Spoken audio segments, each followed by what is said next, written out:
Welcome to KL TV. జై గురుదత్త. ఓం నమ శివాయ. శ్రీమాత్రే నమః. అందరికీ నమస్కారం అండి. రేపు జనవరి 31వ తారీఖు నాడు శనివారం నాడు శని త్రయోదశి రావడం విశేషం. బాగా జ్యోతిష్య శాస్త్రం ప్రకారము శనివారం రోజున త్రయోదశి తిథి కలిసి రావడాన్నే శని త్రయోదశి అంటారు. శని దోషాలు ఉన్నవారికి, ఏలినాటి శని ఉన్న ప్రభావం ఉన్నవారికి ఇది అత్యంత పవిత్రమైన రోజు. కాబట్టి రేపు శనివారం రోజు కుక్క కనిపిస్తే ఈ మాట అనండి చాలు, ఎంత తిన్నా తరగని ఆస్తి వస్తుంది, శనిదేవుడి అనుగ్రహం కలుగుతుంది, మీకు ఉన్న కష్టాలన్నీ కూడా తొలగిపోతాయి, సమస్యలన్నీ పోతాయి, బాధలన్నీ పోతాయి, అష్టైశ్వర్యాలు సిద్ధిస్తాయి, దరిద్రం మొత్తం పోతుంది, అదృష్టం మిమ్మల్ని వరిస్తుంది, మీలో ఉన్న చెడు, మీలో నెగిటివ్ ఎనర్జీ మొత్తం పోతుంది. అలాగే ఓం శనిశ్చరాయ నమః అనుకోండి.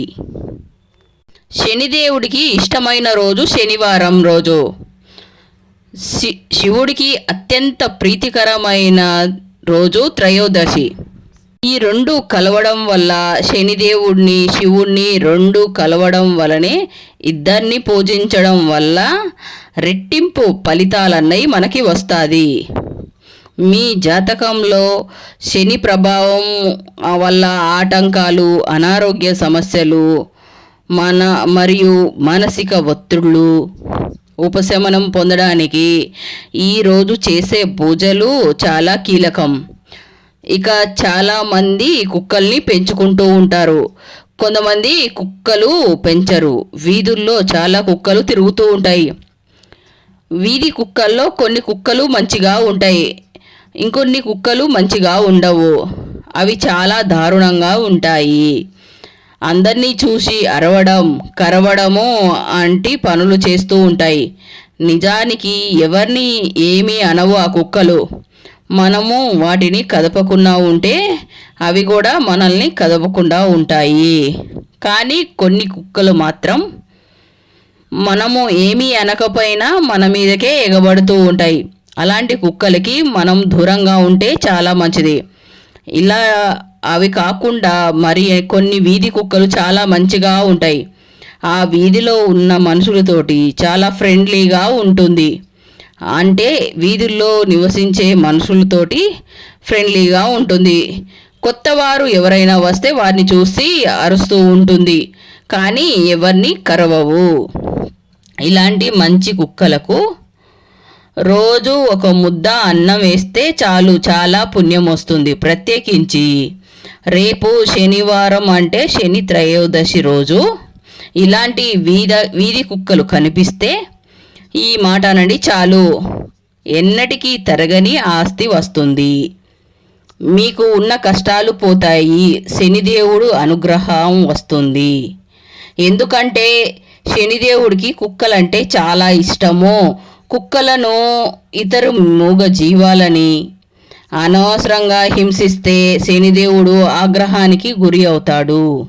అంతేకాదు కుక్క కాలభైరవుడు వాహనం కాబట్టి రేపు శనివారం శని త్రయోదశి నాడు కుక్క కనిపిస్తే ఈ మాట అనండి.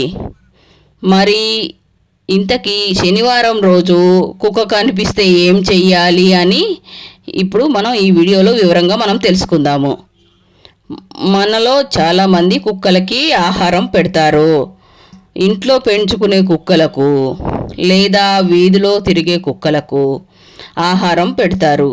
అయితే కుక్కలకు ఆహారం పెడితే ఎలాంటి ప్రయోజనాలు కలుగుతాయో తెలుసా? కుక్కలకి ఆహారం పెట్టడం వల్ల మనకి 8 ప్రయోజనాలు కలుగుతాయని పండితులు చెప్తున్నారు తెలుసా? సాధారణంగా మూగజీవులు ఆహారం పెట్టడం వల్ల మనకి మంచి జరుగుతుంది. అయితే కుక్కలకు ప్రత్యేకంగా ఆహారం పెట్టడం వల్ల ఏకంగా 8 ప్రయోజనాలే కలుగుతాయి. కుక్కలకు ఆహారం పెట్టడం వల్ల కలిగే ప్రయోజనాలు మనం తెలుసుకుందాం ఇప్పుడు. వాళ్ళకి జీవితంలో కష్టాలు రావు, ఎప్పుడు కూడా దుఃఖం కలగదు. మరి కుక్కలకి ఆహారం పెట్టడం వల్ల ఎటువంటి ప్రయోజనాలు కలుగుతాయో ఇప్పుడు మనం వివరంగా తెలుసుకుందాము. పూర్వం ఒక గురువు దగ్గరకు ఒక శిష్యుడు వచ్చి ఇలా అంటాడు, గురుదేవ, నా మనసు అంతా ఆందోళనగా ఉంది. నా మనసులో ఒక సందేహం ఉంది. అన్ని దానాల కన్నా అన్నదానం గొప్పది అంటారు కదా. అలాంటి అన్నాన్ని లేదా ఆహారాన్ని కుక్కలకి పెట్టడం వల్ల ఎలాంటి ప్రయోజనాలు కలుగుతాయి అని గురువుగారిని అడుగుతాడు శిష్యుడు.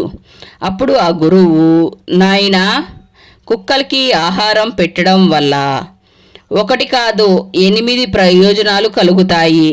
ఆ 8 ప్రయోజనాల గురించి మానవుడు తెలుసుకుంటే వారి జన్మ ధన్యమైపోతుంది, జీవితంలో ఎక్కువ సుఖాలని అనుభవిస్తాడు. దీనికి సంబంధించిన ఒక చిన్న కథని చెబుతాను, విను, శ్రద్ధగా విను నాయనా అని గురువు కథని ఇలా ప్రారంభించాడు. పూర్వం ఒక ఊరిలో ఒక నల్ల కుక్క ఉండేది. అది చాలా మంచి కుక్క, చాలా అమాయకమైన కుక్క. అది ప్రతిరోజు అందరి ఇంటి ముందుకు వెళ్ళి ఆకలి బాధతో వారి వైపు దీనంగా చూస్తూ ఉండేది.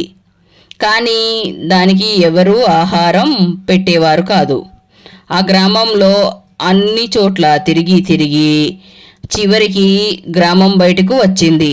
అక్కడ దానికి ఒక ఆశ్రమం కనిపించింది. ఆ ఆశ్రమంలో ఒక మహర్షి తపస్సు చేసుకుంటూ ఉన్నాడు. ఆ మహర్షి చాలా గొప్పవాడు. అసలు ఆ మహర్షి మనుషులతోనే కాదు, పశుపక్షాలతోటి కూడా మాట్లాడగలడు. ఆ మహర్షి ఆ నల్ల కుక్కని చూసి ఇలా అంటాడు, ఏం జరిగింది? ఎందుకని గ్రామం వదిలి వచ్చావు? నువ్వు ఈ అడవిలోకి వచ్చావు, ఎందుకని దిగాలుగా ఉన్నావు నువ్వు అని అడుగుతాడు. మహర్షి అంత ప్రేమగా మాట్లాడేసరికి కుక్క బోర్నని ఏడ్చేస్తుంది. ఏడుస్తున్న కుక్కని చూసి మహర్షి, ఏడవకు, ఏం జరిగిందో నాకు చెప్పు, నేను నీ సమస్యని పరిష్కరిస్తానేమో చూద్దాము. అప్పుడు ఆ నల్ల కుక్క, ఓ మహర్షి, మీరు మహా జ్ఞానులు, మీ సకల జీవులపైన ప్రేమ చూపిస్తారు. నా బాధ మీకు తప్ప ఎవ్వరికీ అర్థం కాదు అనుకునే నేను ఇలా వచ్చాను. అప్పుడు ఆ మహర్షి కుక్క తలని నిమిరాడు. కుక్కను తన పక్కన కూర్చోపెట్టుకొని, అసలు నీకు వచ్చిన బాధ ఏంటో నాకు చెప్పు అని అన్నాడు. మహర్షి దానికి ఒక రొట్టె ఇచ్చి తినమని అన్నాడు. ఆ తర్వాత కుక్కతో, అంత పెద్ద ఊరిలో తినడానికి ఒక్కరు కూడా ఆహారం పెట్టలేదా అని అడుగుతాడు. అప్పుడు ఆ కుక్క ఏడుస్తూ, మహాత్మా, మీకు నేను ఏం చెప్పగలను? మా కుక్కల బాధ గురించి స్వామి, మా జీవితమే ఒక దురదృష్టమైన జీవితము. మాకు ఇల్లు ఉండదు, సంపాదించుకొని తినడానికి మాకు చేతగాదు స్వామి. ఆ భగవంతుడు మాలాంటి మూగజీవాలకి తోడుగా ఉండమని మనుషుల్ని సృష్టించారు. కానీ ఈ మనుషులు చాలా స్వార్థపరులు. వాళ్ళు తిన్న ఆహారం మిగిలితే డస్ట్బిన్లో పడేస్తారు లేదా మరెక్కడో పడేస్తారు. మేము ఎంతో ఆకలితో అలమటిస్తూ ఉన్నాము, మాకు మాత్రం కొంచెం కూడా ఆహారం పెట్టరు. మేము మనుషుల ఇంటికి, గ్రామానికి కాపలా కాస్తాము, అయినా ఈ మనుషులకి విశ్వాసం ఉండదు స్వామి. ఈ మనుషుల పైన ఆధారపడి బతుకుతాము, కానీ ఈ మనుషులు మమ్మల్ని ఏమాత్రము పట్టించుకోరు. అందుకే ఎండాకాలంలో ఎండలు, వానాకాలంలో వానలో, చలికాలంలో చలిలో వణుకుతూ ఉంటాము, బిక్కుమని ఉంటూ కాలం గడుపుతూ ఉంటాము. మాకు జ్ఞానం లేదు, మేము ఒకరిపైన ఆధారపడి బతుకుతాము. మాకు మీలాగా మాట్లాడడం రాదు. మా బాధలు ఎవరు పట్టించుకోరు. మేము అరిస్తే గోల అని అనుకుంటారు, ఏడిస్తే అపశకునం అనుకుంటారు తప్ప మాకు ఏ బాధ వచ్చిందని ఎవరూ తెలుసుకోరు. అసలు మా గురించి ఎవరు పట్టించుకోరు. మాకు ఆకలి వేస్తుంది, దెబ్బలు తాగితే బాధ కలుగుతుంది.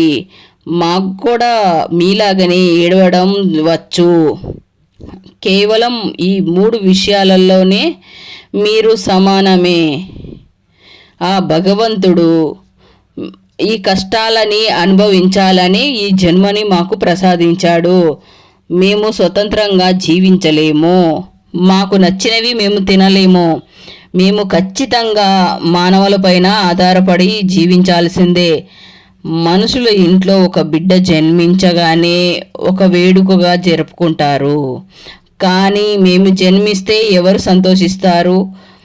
నేను పుట్టినప్పుడు నేను పనుకున్న ప్రదేశం చాలా వెచ్చగా ఉండేది, మృదువుగా ఉంది. ఆ సమయంలో నాకు అసలు చలి పెట్టేదే కాదు. అప్పుడు నేను అనుకున్నాను, నేను ఏదో గొప్ప ఇంట్లో పుట్టాను అని అనుకున్నాను.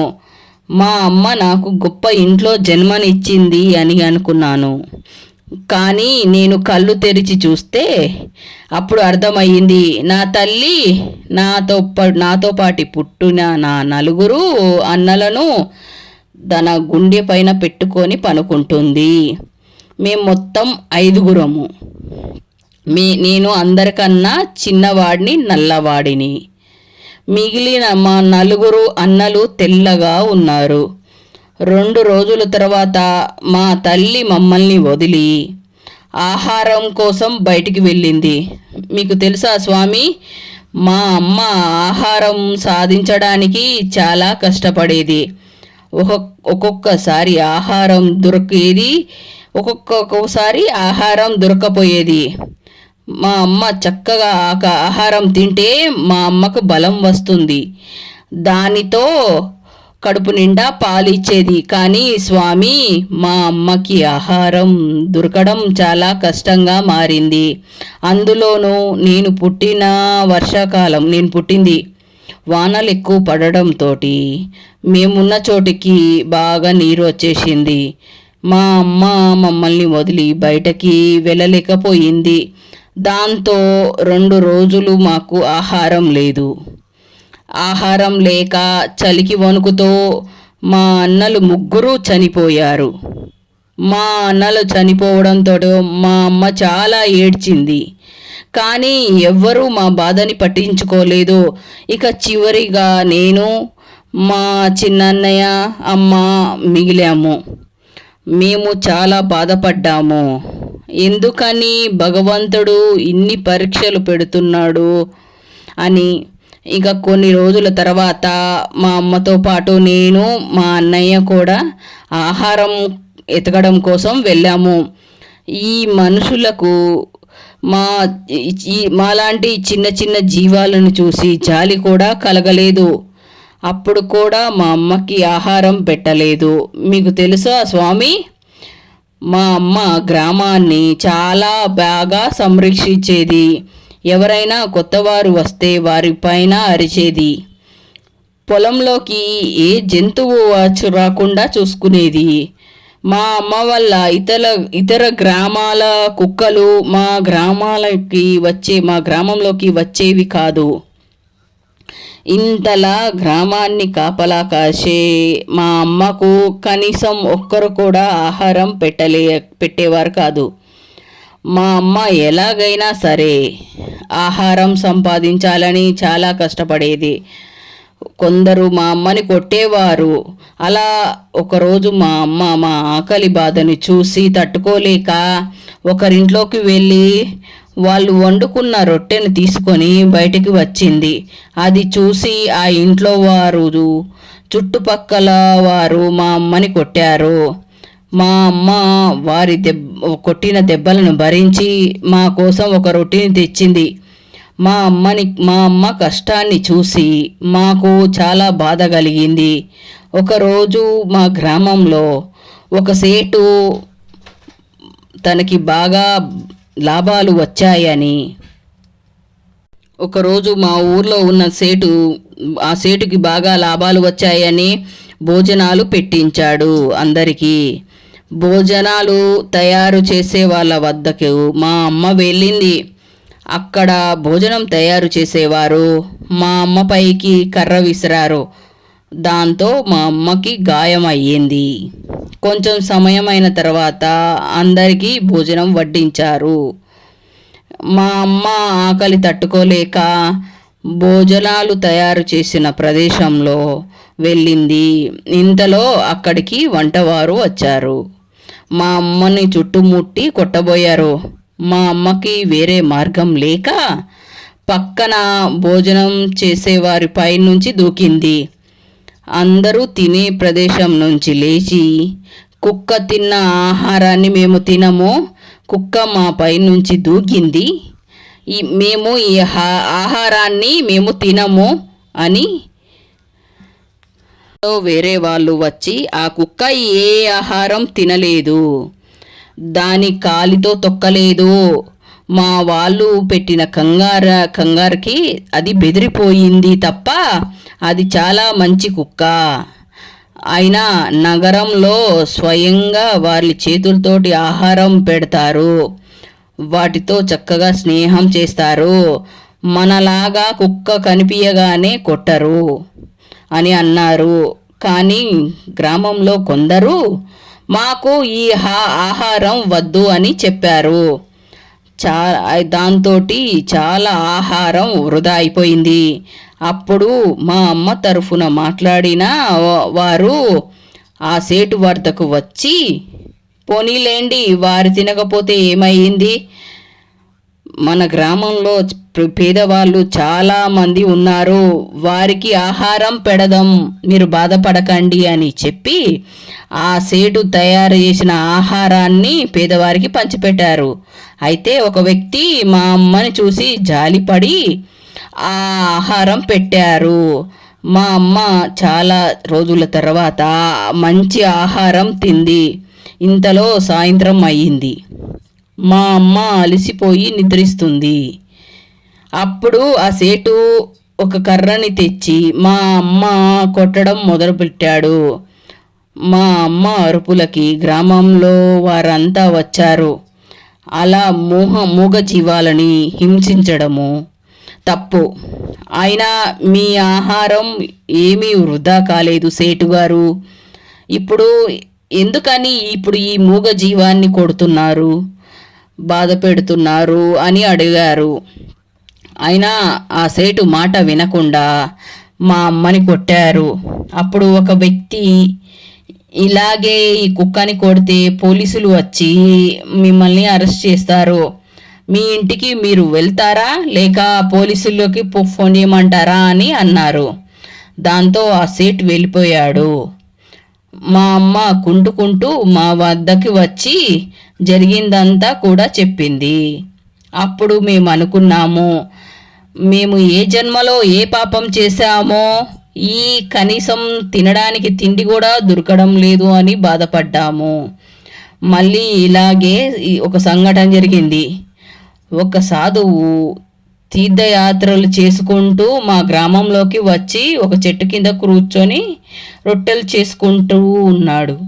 ఆ రొట్టెల వాసలకు మా అమ్మ అక్కడికి వెళ్ళింది. అయితే మా అమ్మ అక్కడికి వెళ్ళే సమయానికి ఆ సాధువు అక్కడ లేడు. చుట్టూ చూసింది మా అమ్మ, ఎవరూ కనిపించలేదు అక్కడ. మా అమ్మ ఎవరు కనిపించకపోయేసరికి అక్కడున్న రొట్టెలు తినబోయింది. ఇంతలో సాధువు వచ్చాడు. అయ్యో నా ఆహారం అని గట్టిగా అరిచాడు. సాధువు అరుపులకు కొంతమంది జనం వచ్చారు. ఏమైంది అని అడిగారు. అప్పుడు సాధువు, నేను 2 రోజుల నుంచి ఉపవాసం ఉన్నాం, ఈరోజు ఆహారం తిందామనుకుంటే ఈ కుక్క వచ్చి నా ఆహారం తినింది, నేను మంచినీరు తెచ్చుకోవడానికి పక్కకు వెళ్ళాను. అయినా ఇందులో నాది కూడా తప్పు ఉంది. ఆహారాన్ని ఇలా వదిలివేయకుండా ఒక పాత్రలో పెట్టి ఉంచాల్సింది అని సాధువు బాధపడ్డాడు. అప్పుడు ఆ వ్యక్తులు, ఇందులో మీ తప్పు ఏమీ లేదు, ఇలాగే మొన్న కూడా సేటుగారు భోజనాలని పాడు చేసింది ఈ పాడు కుక్క అని కొట్టబోయాడు. ఇంతలో సాధువు అడ్డుకున్నాడు. మా అమ్మ అక్కడి నుంచి పారిపోయింది. మహర్షి, చూశారో మాకెంత అన్యాయం జరుగుతుందో. మాకు మనుషులు ఆహారం పెట్టరు, దొరికింది తిందాము అని అనుకున్నప్పుడు ఏ ఆహారం దొరకదు, కానీ మమ్మల్ని అందరూ కొట్టడానికి వచ్చేస్తారు. మేము మనుషులకి ఎన్ని విధాలుగా సాయం చేస్తాము, అయినా ఈ మనుషులు కనీసం జాలి కూడా చూపెట్టారు. ఆ భగవంతుడు మా జీవితాలకి ఎందుకు ఇంత కష్టాలు ఇచ్చిండ్రో, మా దారిన మమ్మల్ని వెళ్ళినా వాళ్ళు వచ్చి కొడతారు. ఏంటి స్వామి మా బతుకులు అని బాధపడతారు. అప్పుడు ఆ మహర్షి ఇలా అంటాడు, చూడు, మీరు ఇప్పుడు ఎంత బాధపడుతున్నారో, ఏ మనుషుల వల్ల మీకు ఇబ్బంది కలుగుతుందో వారికి తర్వాత జన్మలో నీ గతే పడుతుంది, చెప్పలేము. ఆ భగవంతుడు ఎవరి తలరాత ఏమి రాశాడో, మీరు మాత్రం న్యాయంగా ఒకరిని హింసించకుండా మీ కర్తవ్యాన్ని మీరు పూర్తి చేయండి, మిగతాదంతా కూడా భగవంతుడు చూసుకుంటాడు అని ఆ కుక్కకి సర్ది చెప్పి గ్రామంలోకి వెళ్ళమని చెప్పాడు. కథ పూర్తి చేసిన గురువు శిష్యుడితోటి, నాయనా, అంతా శ్రద్ధగా విన్నావు కదా, కుక్కలు మనకి ఎలా సహాయకారులుగా ఉంటారు అని. అయితే కుక్కలకి ఆహారం పెట్టడం వల్ల 8 ప్రయోజనాల గురించి ఇప్పుడు చెప్పుకుందాం. ఇది కూడా శ్రద్ధగా విను. అందులో మొదటిది ఏంటంటే, కుక్కకి ఆహారం పెట్టడం వల్ల మనపై ఉన్న శని ప్రభావం తగ్గుతుంది.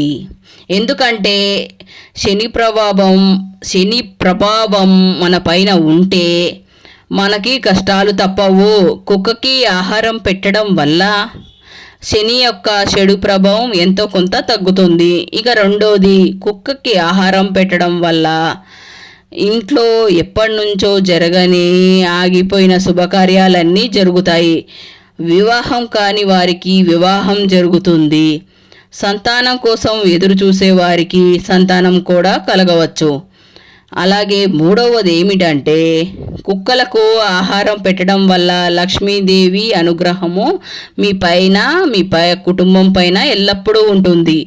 ఇంకా నాలుగవది, అప్పుల బాధలు ఉన్నవారు, అప్పులలో చిక్కుకుపోయిన వారు రోజు కుక్కలకి ఆహారం పెడితే చాలా త్వరగా అప్పులు తీరిపోతాయి, ఆర్థికంగా కూడా స్థిరపడతారు. ఇక ఐదోది, కుక్కలకు ఉదయం సాయంత్రం ఆహారం పెట్టడం వల్ల వ్యాపారంలో లాభాలు కలుగుతాయి, వ్యాపారం అభివృద్ధి బాటలో నడుస్తుంది. అలాగే ఆరవది ఏమిటంటే, కుక్కలకి ఆహారం పెట్టడం వల్ల ఆయుష్ పెరుగుతుంది, ఆరోగ్య సమస్యలు ఎక్కువగా రావు. ఇక ఏడవది, కుక్కలకి ఆహారం పెట్టడం వల్ల చేయాలనుకున్న పనులు విజయవంతంగా పూర్తవుతుంది. మన మనసులో ఎప్పుడు మంచి ఆలోచనలే వస్తాయి. ఇక చివరిది, అంటే ఎనిమిదవది, మూగ జీవులకి ఆహారం పెట్టడం వల్ల భగవంతుడి దృష్టి మన పైన పడుతుంది. ఎందుకంటే భగవంతునికి సమస్త ప్రాణులు దయ ఉంటుంది కాబట్టి మూగజీవులకి ఆహారం పెట్టిన వారికి ఆ భగవంతుడు ఎప్పుడు కూడా రక్షిస్తూ ఉంటాడు, వారికి ఎటువంటి కష్టాలు రాకుండా చూసుకుంటాడు. అంతేకాదు, మూగజీవాలకి ఆహారం పెట్టడం వల్ల మనం తెలిసి తెలియక చేసిన కొన్ని తప్పులు, పాపాలు ప్రాయశ్చిత్తం కలుగుతుంది. అలాగే అమాయకమైన కుక్కలని ఎవరైతే హింసించి బాధ పెడుతూ ఉంటారో వారు జీవితాంతం ఏదో ఒక బాధతోటి చింతిస్తూనే ఉంటారు. జీవితంలో మనశ్శాంతి ఉండదు. ఎవరైతే గాయపడిన కుక్కకి సాయం చేస్తారో, ఆపదలో ఉన్న కుక్కని కాపాడుతారో వారిపైన తదాస్తు దేవతలు అనుగ్రహం ఉంటుంది. కాబట్టి శిష్య, నువ్వు కుక్కలని ప్రేమించకపోయినా పర్లేదు, వాటిని చేరదీయకపోయినా పర్లేదు, కానీ వాటిని బాధ పెట్టకూడదు. కుక్క మీ దగ్గరికి వచ్చినప్పుడు మీ దగ్గర ఏదైనా ఆహారం ఉంటే దానికి పెట్టండి. కుక్కలు చాలా కృతజ్ఞత కలిగి ఉంటాయి అని గురువు శిష్యుడితోటి చెప్పాడు. కాబట్టి ప్రతి ఒక్కరూ ఇంట్లో పెంచుకునే కుక్కలను, వీధిలో తిరిగే కుక్కలని బాధ పెట్టకుండా ఉండండి. మీరు వండుకున్న పదార్థాల్లో ఎంతో కొంత ఆహారం వాటికి పెట్టండి. ఎప్పటికైనా అవే మీకు రక్షణగా ఉంటాయి.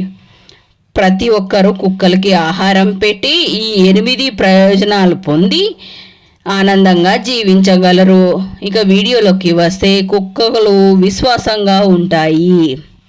ముఖ్యంగా వీధి కుక్కలలో శనిదేవుడు, కాలభైరవుడు నివాసం ఉంటాడు కనుక వీధి కుక్కలని అనవసరంగా కొట్టకూడదు. వీధి కుక్కలకు ప్రతిరోజు మీరు వండుకున్న కొంచెం ఆహారం వేస్తే పుణ్యం వస్తుంది. కుక్కల గురించి మంచి శకునాలు కూడా ప్రచారం ఉంది. ఒక్కొక్కసారి మన ఇంటి ముందు కుక్కలు ఏడుస్తూ ఉంటాయి. మన పెద్దలు వీటిని అపశకునం అనుకుంటారు. వీధిల్లో కుక్కలు ఏడుస్తున్నట్టు ఉంటే అపశకునం అని, చెడుకు సంకేతం అని పెద్దలు చెబుతూ ఉన్నారు.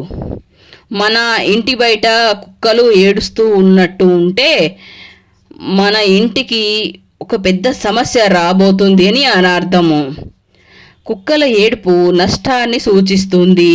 కొన్ని సందర్భాల్లో మీ ఇంటి చుట్టూ దుష్టశక్తులు ఉంటే కుక్కలు దాన్ని పసిగట్టి మొరగడం ప్రారంభిస్తాయి. మీ ఇంటి ముందు కానీ మీ ఇంటి దగ్గరలో కానీ కుక్క ఏడుస్తూ ఉన్నప్పుడు ఉంటే ఓం నమః శివాయ అని మంత్రాన్ని జపించాలి. ఇలా జపిస్తే మీకు రాబోయే రోజుల్లో ఏ దోషాలు ఉండవు. ప్రత్యేకించి రేపు శనివారం రోజున, అంటే శని త్రయోదశి నాడు, ఏ సమయంలో అయినా సరే, పగటిపూట కావచ్చు, రాత్రిపూట కావచ్చు, రేపు ఏ సమయంలో అయినా కుక్క కనిపిస్తే ఆ కుక్కను మీ ఇంటి ముందుకు పిలిచి కొంచెం అన్నంలో 3 చుక్కలు లేదా 5 చుక్కలు నువ్వుల నూనె కలపండి. తర్వాత ఆ అన్నంలో పెరుగు కానీ, పాలు కానీ, కూర కానీ ఏదో ఒకటి కలిపి తర్వాత ఆ అన్నాన్ని కుక్కకి ఆహారంగా పెట్టండి. ముందైతే పొడి అన్నాన్ని తీసుకోండి. ఆ అన్నంలో 5 చుక్కలు నువ్వుల నూనెని కలపండి. నువ్వుల నూనె లేకపోతే మీరు వంట చేసే నూనె అయినా సరే కలపండి. అంటే సన్ఫ్లవర్, అంటే ఆవాల నూనె 1 స్పూన్ మాత్రం కలపండి. ఈ నూనె కలిపిన అన్నంలో పాలు, పెరుగు, కూర ఏది ఉంటే అది కలిపి ఆ అన్నాన్ని నల్ల కుక్కకు పెట్టండి. కుక్క ఆ అన్నం తినే సమయంలో ఓం శం శనీశ్వరాయ నమః అనే మంత్రాన్ని 11 సార్లు లేదా 21 సార్లు జపించండి. ఒక కుక్క వస్తే ఒక కుక్కకి అన్నాన్ని పెట్టండి. అదే 3-4 కుక్కలు వస్తే వాటన్నిటికీ కలిపి అన్నం పెట్టండి, సరిపోతుంది. ఆ కుక్కలు మీరు పెట్టిన ఆహారాన్ని తినేటప్పుడు మాత్రము పైన చెప్పిన మంత్రాన్ని 11 సార్లు తప్పకుండా జపించండి. రేపు జనవరి 31 తారీఖు నాడు శనివారం శని త్రయోదశి నాడు కుక్కకు కనిపిస్తే ఈ చిన్న పని చేయడం వల్ల శనిదేవుడి అనుగ్రహం తప్పకుండా మీకు కలుగుతుంది. అలాగే కాలభైరవుడి అనుగ్రహం కూడా మీకు కలుగుతుంది.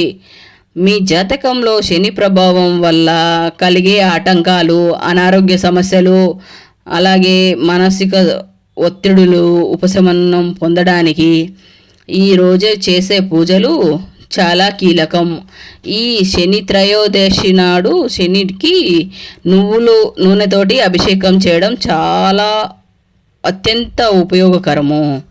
సాయంత్రం వేళలో రావి చెట్టు కింద నువ్వుల నూనెతోటి దీపం ముట్టించడం వల్ల మీకున్న శని దోషాలన్నీ తొలగిపోతాయి.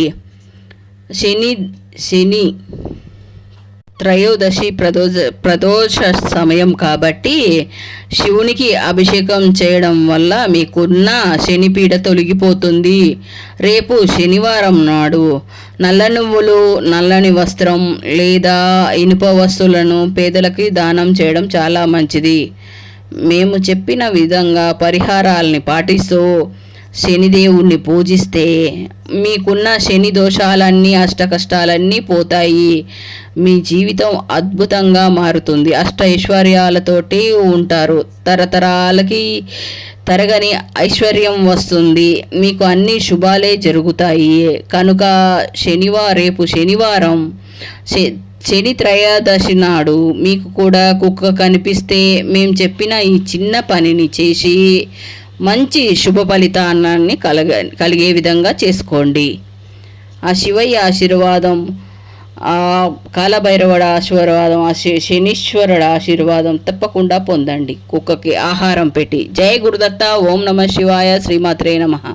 లైక్ చేయండి, షేర్ చేయండి, సబ్స్క్రైబ్ చేయండి. ఇలాంటి మంచి మంచి ఎన్నో వీడియోలన్నీ మీ ముందుకు తీసుకొని వస్తా. Thank you. If you like this video, please like, share, subscribe. Thank you very much for watch this video.